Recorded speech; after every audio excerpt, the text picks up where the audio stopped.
We always find it so fascinating. And I like this idea that you are proposing. The thoughts are thoughts, whether they are good thoughts or bad thoughts. It's not meditation. Meditation in English is wrongly translated from the original word we call dhyana in India. You see, in English, they define meditation as thinking of something over a considerable period of time. But in dhyana, as you are also interestingly putting it, that when there are no thoughts, you like that so much, that state of mind where there are no thoughts, that is dhyana. And that's what we are aspiring for. Of course, thoughts will come. It's like this exercise, mind has to be exercised, how not to think. But more you exercise how not to think, it thinks more and more. And especially when you have good thoughts, you are chasing them. See, you not it's not even finished, and another good thought comes, and you're expanding, and then another thought comes. And if you're a scientist, perhaps you might, write a thesis on just one thought and say, "Wow, I am able to expand this so much." And that's the beauty of when we think and meditate. That's the beauty part of it.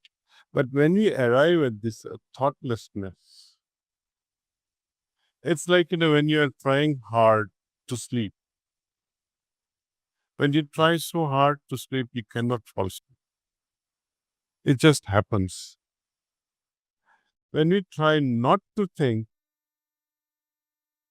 your mind will, bring all kinds of thoughts. So at that time, also let go of it and just surrender to the existence and say, okay, I give up.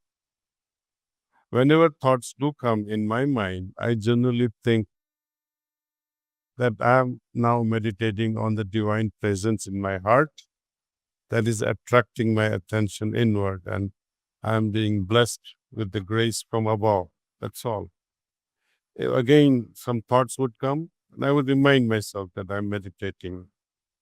And whenever I have taken a sitting in my earlier days from a preceptor, he would say, please start meditation. And I would also sit in front of that preceptor, or sometimes I would sit in front of my master. And at that time, in a sense, they are doing the cleaning on me, all kinds of thoughts would come. They would rise in my mind, and it's like a volcano. And the things that you should not be thinking in front of your master, they say, why do they come? Even when I'm away from him, when I'm alone, I don't get such thoughts. But now I'm sitting in front of my master, I'm sitting in front of a preceptor, and I'm getting all this crazy thought. And then you say, oh my God, not now. Please don't come now. And you will ruin your meditation. See that way. So what do I do at that time? I bite my tongue. That's one thing I did.